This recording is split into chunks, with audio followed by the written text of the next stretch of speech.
बिस्मिल्लाहिर्रहमानिर्रहीम। अनगिनत दुरूद व सलाम नबी आखिर मोहम्मद मुस्तफ़ा सल्लल्लाहु अलैहि वसल्लम और उनकी आल पर। पावर कॉरिडोर सीरीज़ की नई वीडियो के साथ शहजाद अनवर फारूकी एक मरतबा फिर आपकी खिदमत में हाजिर।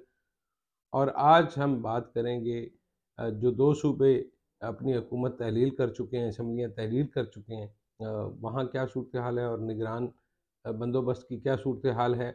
पंजाब के हवाले से हमारे पास एक आम खबर है जी, नाम फाइनल हो चुका है। अब ये बड़ी सुनने में अजीब बात लगेगी कि अभी तो प्रोसेस जारी है और हम कह रहे हैं कि नाम तकरीबन फाइनल हो चुका है। तो ये सारी चीज़ें आपके सामने रखेंगे और आप खुद ही फैसला कीजिएगा कि मामलात किस तरफ बढ़ रहे हैं और आइंदा आने वाला जो फ्यूचर है, वो कैसी तस्वीर पेश करता है। गुफ्तगू का आगाज़ करने से पहले वही पुरानी गुज़ारिश कि अगर आपने अभी तक इस चैनल को सब्सक्राइब नहीं किया तो आप चैनल सब्सक्राइब कर लें, और अगर वीडियो पसंद आए तो लाइक और शेयर भी ज़रूर कीजिए। तो ख़वातीन व हज़रात, पोजीशन ये है कि मोहसिन नकवी साहब का नाम फाइनल हो चुका है। हमारे ज़राए ये दावा करते हैं कि वो अपने कोई अगले 2-4 दिन में वो वज़ीर आला का हलफ़ उठाने जा रहे हैं जी।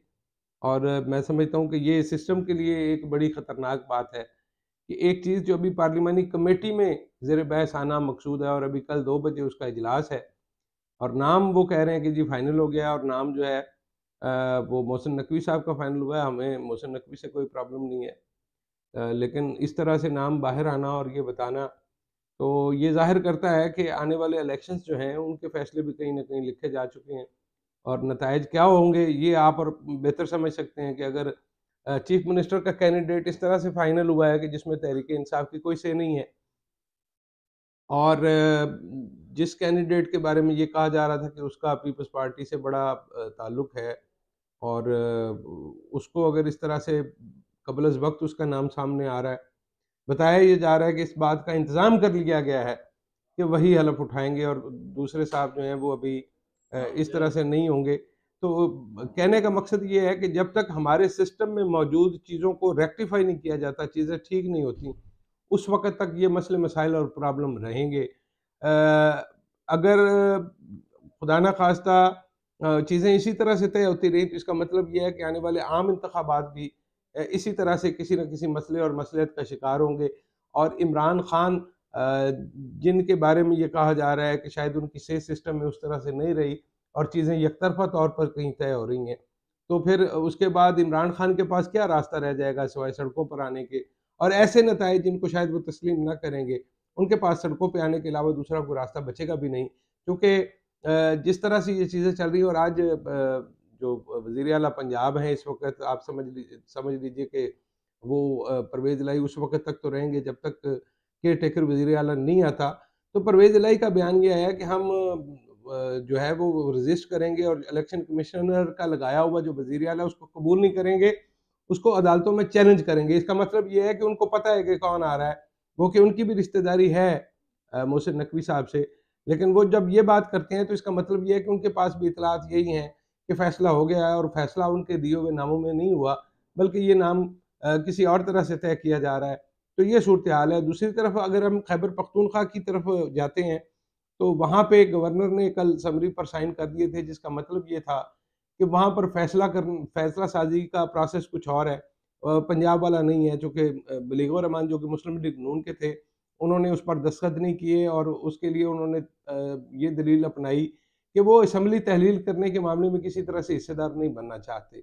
On the other hand Ghulam Ali जो कि जमीयत उलमाए इस्लाम फ़े यानी मौलाना फ़ज़ल उर रहमान के नुमाइंदे के तौर पर वो वहाँ पर गवर्नर हैं। उन्होंने कहा जी कि मैं अवाम का वक़्त ज़ाया नहीं करना चाहता, तो उन्होंने साइन कर दिए, चूँकि उनको पता था कि 48 घंटे बाद भी सूबे की असम्बली की फ़ेट यही है, किस्मत यही है, तो उसके बाद उसको रोके रखना बिलाजवाज़ है। उन्होंने फ़ैसला कर दिया। अब इसका मतलब ये है कि मौलाना फ़ज़ल उर रहमान जो हैं वो खुलकर सामने आएँगे खैबर पख्तूनख्वा के हवाले से, और वहाँ पर होने वाले फ़ैसलों में उनके कहे हुए अल्फ़ाज़ की ज़्यादा अहमियत होगी। अभी तो बतौर सरबराह पीडीएम उन्होंने ये भी फ़ैसला किया है कि वो जो 35 इस्तीफ़े राजा परवेज़ अशरफ ने कौमी असम्बली में मंज़ूर किए हैं, वो उनके जो बाई इलेक्शंस होंगे उन 35 हलकों में, वो उसमें अपना कैंडिडेट जो है वो पुट नहीं करेंगे। अब पीडीएम इस फ़ैसले पर कहाँ तक खड़ी रहती है, क्योंकि अगर पीडीएम के कैंडिडेट सामने नहीं आएँगे तो इसका मतलब ये है कि फिर पीटीआई के कैंडिडेट जो हैं, ख़्वाह जिनके इस्तीफ़े अभी कबूल किए गए हैं, वही दोबारा लड़ लें, तो चूँकि मुकाबला को ख़ास नहीं होगा तो वो सीधे-सीधे जीत जाएँगे।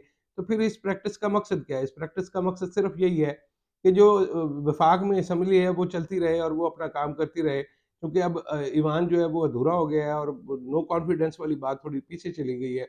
और मीनवाइल जब ये 35 के लिए आप इलेक्शन के प्रोसेस में जाएँगे, तो हो सकता है 15-20 और लोगों के इस्तीफ़े मंज़ूर कर दिए जाएँ, ताकि ये जो ज़िमनी इलेक्शंस का सिलसिला है ये चलता रहे। लेकिन ये बज़ाते खुद एक बड़ी मज़े बात है कि पाकिस्तान की 2 असम्बलियों का इलेक्शन हो रहा होगा और 35-40 नशिस्तें कौमी असम्बली की जो खाली हैं, वहाँ पर भी इलेक्शन हो रहा होगा।